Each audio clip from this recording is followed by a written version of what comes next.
3 countries, 3 legendary dishes, and 1 question. Who does the best slow-cooked beef? From spicy, smoked beef birria from Mexico, to the rich, spiced, amazing flavors of the rendang from Indonesia, and then the red wine braised classic dish of beef bourguignon. These are 3 iconic beef dishes from around the world, and I'm gonna put them head to head, and we're gonna judge them on flavor, technique, and how difficult they are to cook at home. And in the end, we'll crown 1 winner. A huge thank you to Australian Beef for sponsoring this video. Now let's get stuck in. Beef bourguignon. We're gonna start in France today. So I've gone to the butcher and I've got myself a lovely big piece of chuck beef. I think the chuck is a great cut of meat for braising, and it's worth mentioning any of these cuts of meat you could use in any of these recipes technically. The chuck's a tough piece of meat, lots of connective tissue, which is great for slow cooking because it breaks down and gets gelatinous and keeps the rest of the fibers nice and moist. But go talk to your butcher, they're the wealth of knowledge. They're gonna tell you what's on special, what's available, what's good for what you're doing. And if you see your butcher's got chuck on sale, I'd definitely get the chuck. Chuck steak is delicious. You can't eat it as a steak though. I don't even think it's actually called chuck steak ever. And then same with bacon. So you want a streaky bacon, ideally something with a decent amount of fat in it, and something smoked ideally as well. The other thing you can do, which I often like to do more than buying streaky bacon, is get, if my butcher's got some in stock, I'll get some smoked speck. So speck is, I think it's kind of the French version of bacon, but it's the whole piece of pork that's smoked whole. It'll have the skin on still normally. Just take the skin off and cube it into lardons. If you've got bacon, streaky bacon like this, we're just gonna cut it into pieces, roughly 1 centimeter cubes. It's gonna render out pretty far anyway, but it's gonna add a real nice, just a light smoky flavor throughout our end beef bourguignon. So I'll cut that first. I like to kind of get everything ready before we start cooking with this, with any cooking really, but especially in a braise. And the reason I also like to do it in this scenario is because I can use 1 board for all my dirty stuff and then 1 board for all my veggies underneath. So there is a big piece of silver skin here on top of the chuck. Ideal that you kind of pull that off. So how you get there is you get your boning knife, just pinch it through and then run your blade through it. Take that off. The silver skin, I mean, technically probably will break down, but it's kind of different to the stuff I was talking about earlier, the interconnecting stuff, which is this stuff through here. Silver skin's different to this fiber.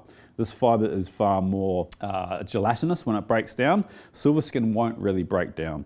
It'll kind of stay whole. And if you don't really fancy doing this part, ask your butcher to do it, and I'm sure they'll be more than happy to sell you diced chuck that's already had the silver skin removed. In fact, most of them will probably have it in their cabinet. And if they don't have diced chuck, they'll have something else that they can dice up for you, or you can dice up yourself. So then we're gonna cut this into cubes. So I reckon that's gonna go in half, but to save ourselves some stress, we'll cut this way and then cut down the center of that. Now, if you get a big piece of sinew like that, that's not gonna break down, just get rid of that, and then we'll dice it. So you want chunks of meat, roughly this size. I'm gonna call that 2 centimeters cubed. So veg, classic kind of mirepoix plus a few extras. So we've got these lovely pearl onions here. We're also gonna need some tomato puree and a little secret ingredient, a stock cube. And the reason we use a stock cube is just to kind of beef up that beefy flavor. Don't be scared of a stock cube. I'm just gonna dice this onion, gonna peel these carrots, and then I'm gonna barrel cut them. Barrel cut, you cut your carrot on an angle, then you roll it a quarter, and you keep going. Celery, get rid of the leaves. Then we're just going to dice the celery into roughly 1/2 centimeter cube. Got 6 cloves of garlic here, just smash, and then we'll run our blade through. The good thing about any braise like this is that the stuff's going to cook down. It'll pretty much melt away. Then we've got 2 bay leaves, that's enough, and some thyme.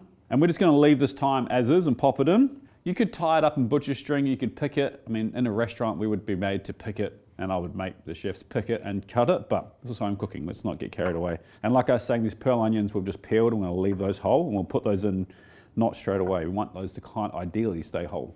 All right, let's get this bacon cooking. So I've got a big Dutch oven, something with a lid here. We're gonna cook this all the way on the stove top, but you want something with a good bit of heat retention and a lid. Get that going over a high heat. We're just gonna put a tiny bit of oil in and get that hot. The bacon is gonna render out a lot of fat. Just a bit of oil to help it start. Also, make sure you get a bit of heat in these things. So while we're waiting for that, we can get our chuck seasoned. So just lay it down flat, season it with salt on that side, and we're gonna flip everything over, season the other side.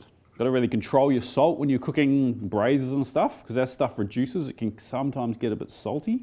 So absolutely season your stuff, season as you cook. It's really important, but just don't go kind of crazy.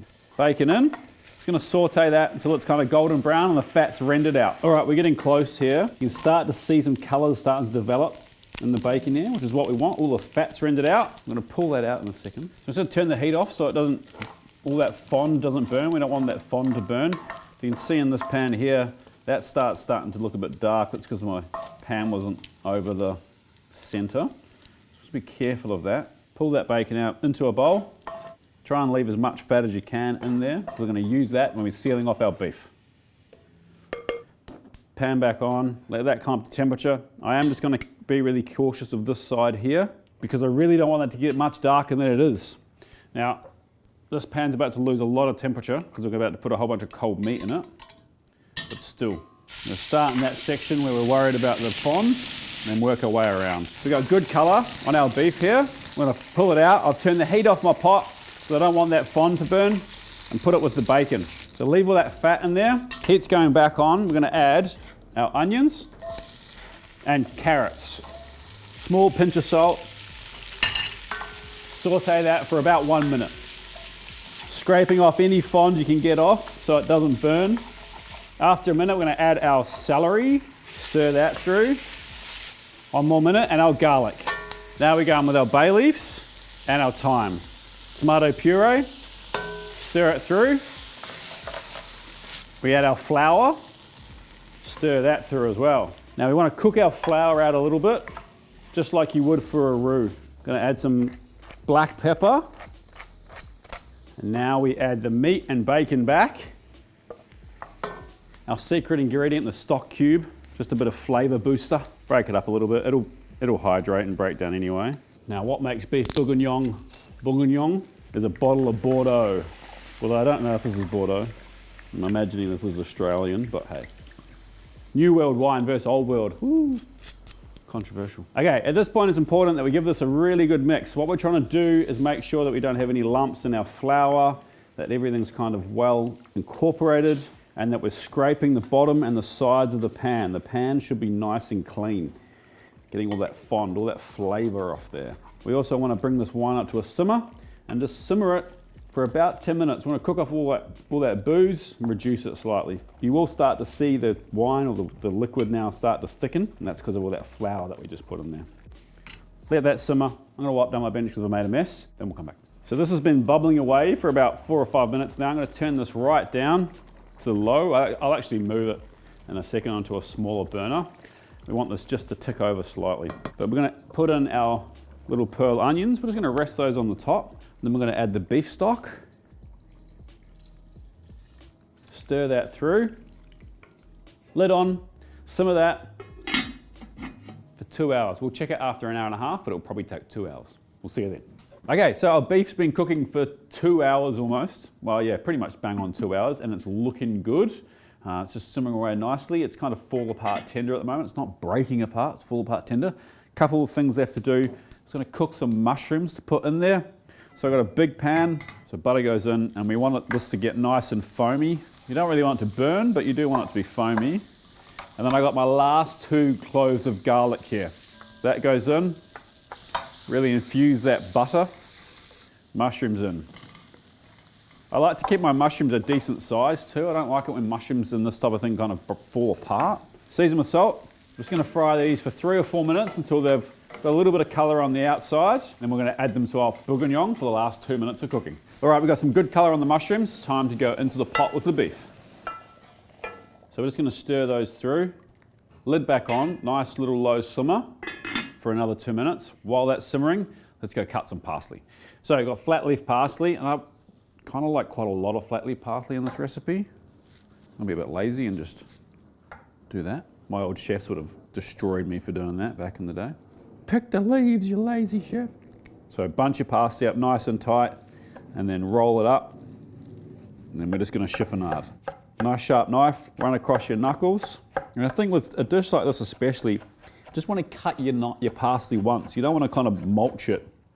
As soon as you start really, running your blade through it a bunch of times, it can kind of get a bit gross, bruises it. But that's plenty. Mushrooms are cooked now. If you see any of the bay leaves and stuff, I'd pull them out. I wouldn't go fishing for them, but if you do see them, then pull them out. In with most of our parsley, we'll save some of it to garnish our plate, but that's 80% of it, I'd say, or 75, and stir it through. Now, worth mentioning, if you're not gonna eat this all at once, I'd pull the stuff that you think you're not gonna eat out before you stir the parsley through it. And always do the parsley fresh. Time to plate. Now you can serve this with mashed potato, some baby potatoes even. Personally, I just like it with a big piece of baguette. Got a nice hot baguette here. Bit of extra parsley. There you go. French classic beef bourguignon. We're gonna start with the sauce. After the beef, probably the most important part. It's a classic for a reason. That chuck steak is delicious and melt in your mouth. It's not dry at all, and it's super tender. You get that lovely smokiness from the bacon coming through. The carrots are nicely cooked and add a really nice sweetness, and there's a real savouriness to that sauce. Now we're starting strong here. So starting with flavour. It's got great flavour, there's no question about that. But is it enough? We've got some pretty punchy flavour dishes coming up. I think this is a good base. I'm gonna score this a 7 out of 10 for flavour. Texture, you need the crunchy bread, I think. Everything else in there, it's quite soft and pliable, so a nice crunchy baguette works really well, which is also why I choose to have it with baguette over the mashed potato. So I think the baguette really elevates the texture. I think you actually need it there. There's always an issue when you deal with braised dishes, so what you put around them is really important. For texture, I'm gonna give this a 6.5 out of 10, because I think if you have it with mashed potato like most people do, you're gonna struggle for texture here. And finally, how difficult was it? It's not that difficult to make, honestly. It's kind of set and forget. I know it takes 3 hours of cooking time, but you can do other stuff while you're doing it. The ingredients are readily available in the Western world, especially, no problem at all. So difficulty is probably going to score pretty high. I'm going to give it, and just keeping in mind, the higher the score, the easier the difficulty, or the less difficult it is. Does that make sense? Does that make sense? I think it does. So I'm going to score an 8 out of 10. Because it's not particularly difficult. So with a total score of 21.5, we're starting on a reasonably good score. But next up, one of my favorite dishes and one that's been popular online for a few years now, and for good reason, it's absolutely delicious, Birria. Took the internet by storm in like 2024, I think, maybe 2023, but it's delicious. It's one very tasty taco. So this meat we're gonna use here is an oyster blade we call it in Australia. It's a really fascinating muscle because it can be used as a steak or it can be used to stew. It's kind of the only muscle you can really do that with. It's got a big piece of sinew right through the center. And if you take the silver skin off both sides and then you split that muscle down that center there, you have some good steaks. But it does stew really, really well if you leave that connective tissue in the middle. So go to your butcher, see if they've got any oyster blade. They might only have it already cut up as steaks. If that's the case, tell them that you're braising it. They're not going to say you that. You're asking for a whole oyster. First things first, chilies. Lots of dried chilies. The recipe is going to tell you what dried chilies there are and how much to use of them. And they're pretty easy to get now, even if you're in Australia. And you're not going to find them at your supermarket, but you better find them online. And even some butchers sell stuff like this now. We're going to de-seed them. They de-seed them in Mexico as well, because you're using so much of them. We're trying to get the complex flavors from the actual pepper itself. And if you just leave the seeds in, you're just going to get like really a lot of bitterness as well as probably too much heat. So you'll find different recipes will call for different dried chilies. The one that I've always used is ancho chili, guajala chili, and a dried chipotle. The first two are pretty easy to find online. Sometimes dried chipotle can be a bit tricky. If you can't find dried ones, you can just use the chipotle you'll find in the store in the tin. That's in adobo sauce. Ooh, this one's cooked. Sometimes the chili will come out and like that, and what's happened is that chili is moldy before it's dried, so don't use that. In the bin.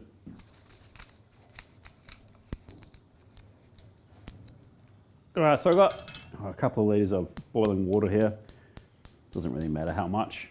Just gonna put these chilies in there. I'm gonna cook those, kind of rehydrate those for about, or a good 8 to 10 minutes. In the meantime, got our onion cut up and diced. We've got a couple of plum tomatoes, which are going to go in the water later. And I need to get 3 cloves of garlic peeled and ready to go. The chili's been going for about 8 minutes. I'm just going to add these 2 tomatoes in there for the last 1 minute, just to soften the skin so it blends better. And I'm just going to add the onion and the garlic to the blender. And we're just going to add our tomato and chili to our blender. Make sure you get all those chilies out. And then just a little bit of the liquid that we cooked them in, and then we blend.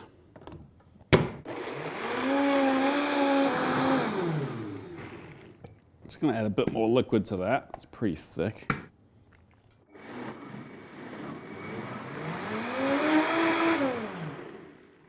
Cool. Put that aside. Before we cut up our meat, I just want to get our little spice bag ready, not the Irish delicacy. So I've got a bit of cheesecloth here. This is just kind of stops it from, you eating a piece of cinnamon stick. Cinnamon stick, 3 dried bay leaves, dried thyme, dried oregano. Try, if you can, get the Mexican oregano. It's quite different to the other version that we're used to having. 4 cloves, cumin seeds, some black peppercorns.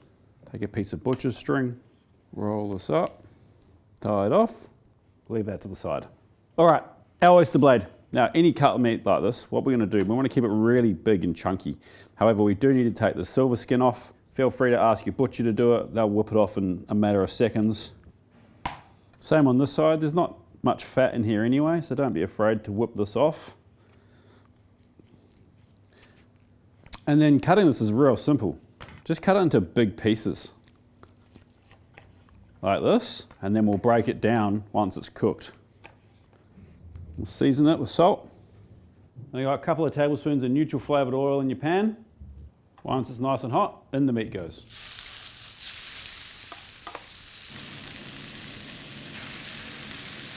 All right, I know it's a bit loud, I've got the extraction on, but we're just gonna get a good colour on all sides, and then we're gonna put it into our slow cooker. So we've got all this lovely fond here in the bottom of this pan. We don't want that to go to waste. So I've got some stock here, or broth, in that pan. Then just use a wooden spoon to scrape all that lovely flavour off, and we'll add that to our pot as well. Got our little spice bag here, in that goes. Chili mix from earlier, we'll pour that all over. And finally, got a little bit of apple cider vinegar here. I'm actually gonna pour that in with the stock, and we'll pour that hot stock over the chili mixture as well. We don't need to get too crazy with mixing this. It's gonna be in here a long time, but just make sure, things are settled in there. Give it a little poke and a prod. Put the lid on. In a slow cooker like this on high for 4 hours. If you've got a few extra hours and you want to go out and do something, put it on low for 8 hours. Or you could just do this in a Dutch oven, just like we did for the bourguignon. We'll see you in 4 hours. So our birria is cooked in the slow cooker for 4 hours on high. After 4 hours, I turn the slow cooker off and I've just let it sit there for another hour. What that does is it kind of lets the fat come to the top, which is kind of our next step, which is what we want to do. So there's kind of 2 parts to the liquid in here. Well, there's 3 parts. There's the meat, then there's a consommé, which we need, and then there's all this lovely, deep, dark fat. So we're going to use a ladle just to skim off all that fat, and you want to put it into a shallow dish like this. So now we've got a decent amount of that fat from the top. We want to use that to cook our tacos in a second. I'm going to pull our meat out. Look at that. We're going to leave our consommé in the slow cooker. Turn that back on high so it gets nice and hot. I'm just going to move this out of the way so you can see what I'm doing. Let that meat rest for a bit so I can actually handle it. In the meantime, we're going to get our garnishes ready. Pretty simple stuff. White onion, diced. Some washed coriander that we're just going to run our knife through. Some limes for garnish as well. I tell you what, I haven't been to Mexico, so I can't talk for real authentic Mexican food, but I have been to LA a lot. And the street tacos in LA are next level. And then cheese, super important. Got to have some cheese in there. Now, I think traditionally these are made with Oaxaca cheese. We searched Sydney for it, couldn't find any. If anyone knows where to get that cheese in Sydney, please let me know in the comments. I think the best alternative is like a dry mozzarella like here. You want something kind of mild, but that melts nicely. So just grate some of that. And of course, we need some corn tortillas. Now, this is like a white corn tortilla. You could also use flour tortillas if you prefer flour. I think traditionally it would be corn tortillas though. The only other thing we need to do is to shred our beef. And for this, I will put gloves on. I don't use gloves often in the kitchen. I feel like they're a bit of a waste. I prefer to just wash my hands properly. But this stuff, like beetroot, will stain your skin often. And it's also a bit of a heat proof. So take your meat, just look at that. Just pull it apart. Still want it kind of chunky, but you want all the fat deposits like evenly broken up, if that makes sense. So we got our beef all shredded up. We got our fat to cook our tacos in, diced white onion, coriander, some cheese, some mozzarella, some limes to serve. Let's get cooking. So I've got a griddle on like a medium heat, and it's nice and preheated, which is good. So take a pair of tongs, dunk it in the oil, sorry, not the consommé, both sides. Let it drain off a lot, and then on. Some of the beef, some white onions, some mozzarella, a little bit of coriander. Now we flip it over, push it down here. Now let that toast. While that's doing its thing, we'll do another one.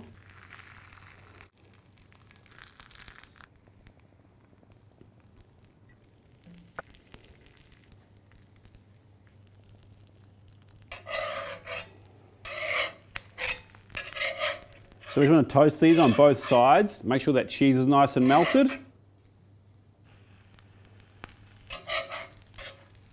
These are almost done. We're just going to serve up some of our consommé. Garnish with some more onion, coriander, piece of lime or two on the side. Oh, cheese pull. There we go. Birria tacos. I can't wait to eat these. I do love these tacos. Last time I had this was at Broke Boy Tacos in Auckland. Homie down there makes some amazing tacos. All right, in they go. Consommé.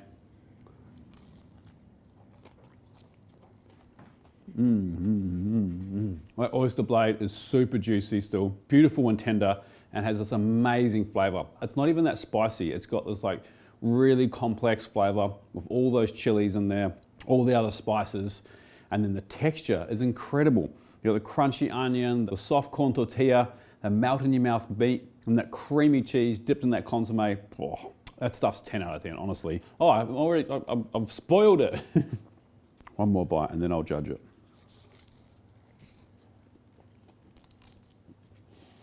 All right, flavor. It's an 8.5 out of 10. I'd almost give it a 9. The only reason I drop it half a point is because I think it could be a little bit more spicy. That's probably a me problem more than anything, but it's absolutely delicious. It's also worth mentioning, no one really gets a 10 out of 10 in these things, do they? The flavor of that oyster blade is sensational. And the best place to go get your oyster blade, you guessed it, your butcher. Go talk to your local butcher and they'll sort you out. Texture, bang on. Melt in your mouth meat. The lovely cheese pull, a little bit of crunch there from the onion and the crispy bits from the toasting the tortilla and the fat. I think texture's pretty bang on. I'm gonna give that a 9 out of 10. Lastly, difficulty. Even though it's in a slow cooker, there's a lot of steps, a lot of ingredients at the start, kind of trying to layer flavors, and then you need to cook it for a long time. The technical part of dipping your tortilla in the fat and then filling it nicely, folding it nicely, it's pretty hard to pull off, honestly. It's not impossible, but it's definitely more technical than the beef bourguignon. I'm gonna rate it a 6 out of 10, because I think it's more than achievable for the average home cook, but it is a bit fiddly. So with 23.5, that's a pretty good score. The last dish, one of my all-time favorite curries, the beef rendang. Can it knock it off its perch? Let's find out. Beef rendang. And do it with beef cheeks, one of my favorite cuts of beef of all time. We'll come back to those later. First up, we're gonna make the curry paste. So, we're gonna do it in a food processor today. Make it nice and fast. I've got 4 shallots. Just gonna top and tail them and then roughly dice them. I've got 5 peeled pieces of garlic. Just gonna run my knife through those as well. Then I've got a thumb-sized piece of turmeric. Just gonna peel that. Careful, if you get the stuff on your skin, it does stain. If you can't find fresh turmeric, just use dried, but use a lot less. Use about half a teaspoon. Ginger. This is lovely, fresh, young ginger. You don't even need to peel this stuff. I'm gonna use about a thumb-sized piece. We'll use that bigger piece. I like ginger. Just cut it up a bit. In the pile, galangal. This is a tricky one. People always say, oh, I can't find galangal. What do I use? There's not much you can kind of use. If you can't find it, I just leave it out. But most Asian supermarkets will stock galangal now. You also don't really need to peel it. Just take off any pits that look a bit weird. Chop it up. Oh, I love the smell of galangal. It's got this really delicious smell. So we've got some kaffir lime leaves as well. We're not going to put those in the paste, but we'll put those to the side. Yeet that out of here. 2 sticks of lemongrass. Just take that real bottom part off and the real top parts off. Run your knife down the middle. It's really fibrous, right? So you want to try and make those fibers as short as possible, and it will means your food processor won't have to do as much work. And that goes. We've got the candle nuts. They can go in that curry paste as well. And then we got dried chilies. These are really hot dried chilies. So we are just going to cut these down the middle. Shake out the seeds. In the pile they go. You don't have to be too particular about, a couple of seeds in here won't hurt anyone. Just will get a pretty gnarly spicy if you leave them in there. If you do like it really spicy, then by all means leave them in. Before someone comments, yeah, I know the seeds aren't the thing that's really spicy, it's actually the pith that's the really spicy part, but the seeds are still spicy. Someone must have done a video about chilies online recently, because every time I talk about seeds being spicy, someone feels the need to correct me in the comments section. All right, food processor is your best bet here. You can do it in a mortar and pestle, feel free. My suggestion with that is start with the hardest stuff first. So lemongrass, get that going, then add the galangal, get that going, and then add each thing until you kind of get everything else in there. But everything in. About a teaspoon of salt, 2 tablespoons of a neutral flavoured oil,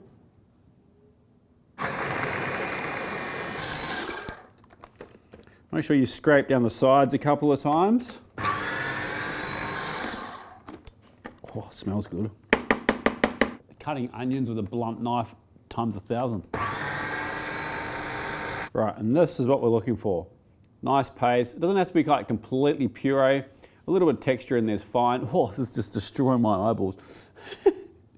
But that is good. That's our curry paste done. Let's put that aside. I'm just gonna wipe the tears away from my face. Oh. So, beef cheeks, literally one of my favourite cuts of meat. Go chat to your butcher. They're going to be able to get them for you. I'm not sure you may be able to get them anywhere else. They're a great cut of meat. Think about what a cow does all day. It chews. They've got like multiple stomachs, so the cows chew grass all day. So it's like the hardest working muscle in a cow. They have to be cooked for a while, otherwise they don't break down. They often come like this, where I'm guessing it's how they take it off the animal. Every time I've had beef cheeks lately, even here, it's like completely gone. There's this big flap here. There is a bit of meat in here, and it feels wasteful to kind of leave it there, but it's a lot of work to kind of get it off. So what I do is pull that flap back, put my knife under, and then just get the rest of that silver skin off. Just like that. And then I'll judge it. How much meat's on here? How much work am I willing to do to get it off? Honestly, there's not that much, and it's really hard to get that off. So that'll get diced up and go into Duck's dinner bowl for dinner, and then I'll just get rid of the rest of the silver skin.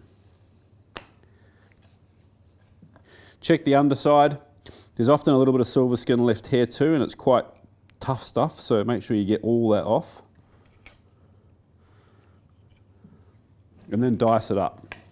So you want fairly manageable sized pieces or dices of beef.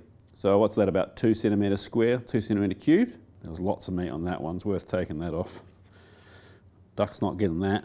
So we're going to preheat our pot, get a bit of heat in there. I'm going to add a couple of tablespoons of a neutral flavoured oil. And then once our oil's hot, we're going to add our curry paste.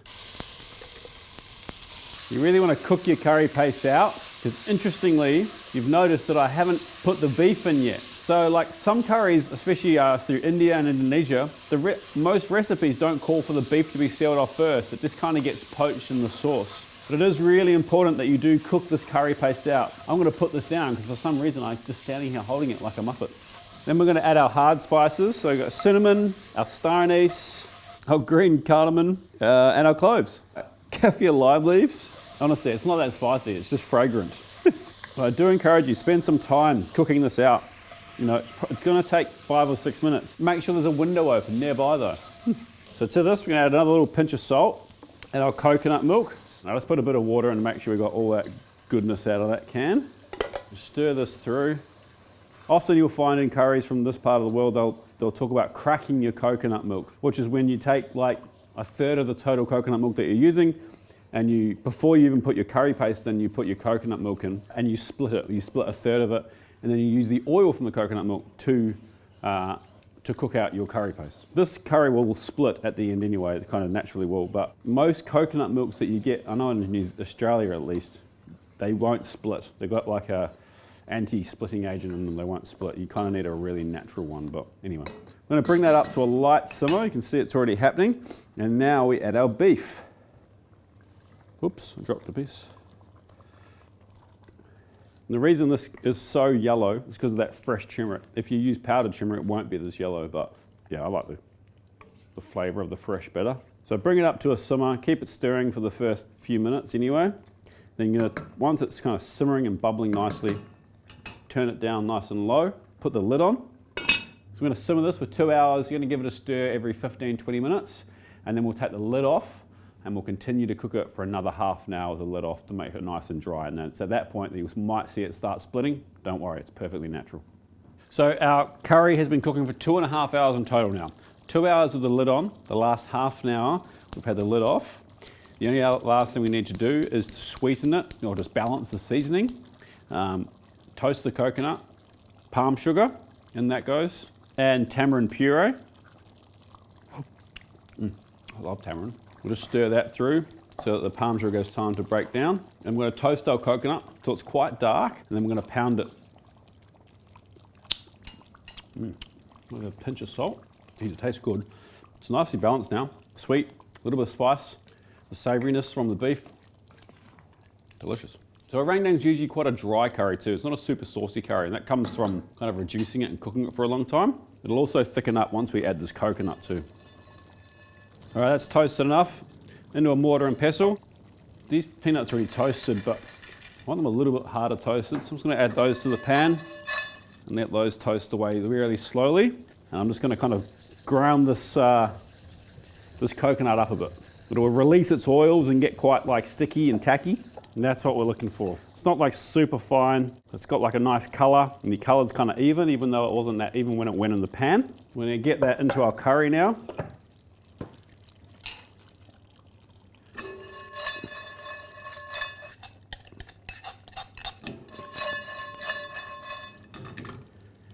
Stir that through. Stunning. Let's just make a little salad to go on the side. So we got our rice. Then I just want to do a little cucumber, mint and coriander salad. So I've got these little baby cucumbers here, but you could just use normal cucumbers. Just going to barrel cut them. And then some of those toasted peanuts. Just going to dress it with a little bit of lime juice. We've got our curry. Stunning. Oh no, I made a mess. Get our little peanut cucumber mint salad piled up on the other side. And there we go. There's my version of Indonesian beef rendang with a little peanut, cucumber and herb salad. Guess we better have a taste. Better have some salad too, make it fair. A little peanut, you're a peanut. Well, that is delicious. I love the way that those cheeks cook down. They're kind of gelatinous in the best way possible. They're super juicy, and that rich spiced sauce is incredible. It's so well balanced. You know, you can taste all the individual flavors and then they mold together really, really well. I think that the crunch of the peanuts and the cucumber really adds something to it as well. And man, that is a delicious curry. But what are we gonna score it? Well, for flavor, we're gonna give it an 8 out of 10. It's super well balanced, it's super tasty, and it's one of those curries that I think if you've got a friend that says they don't love curry, this is a great place to start with curry for people. It's not outrageously spicy. It's super fragrant and aromatic and super delicious. Texture, I'm gonna have to give this an 8 as well, but I think it definitely needs that salad on the side. That little bit of freshness and that crunch really helps next to those gelatinous cheeks. And difficulty, it's a 7. It's not super hard.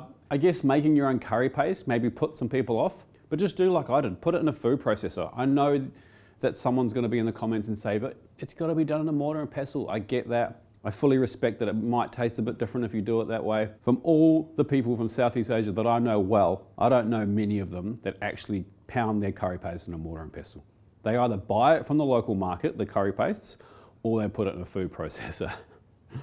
So yes, while I am a big advocate for tradition, I think if that's going to stop you from making your own curry paste, then just put it in a food processor. My quick math says that that's a 23 out of 30. Let's put it in second place, and the Birria takes it out. Woo! I don't think it's that surprising. I think, you know, the internet blows up dishes for all kinds of reasons.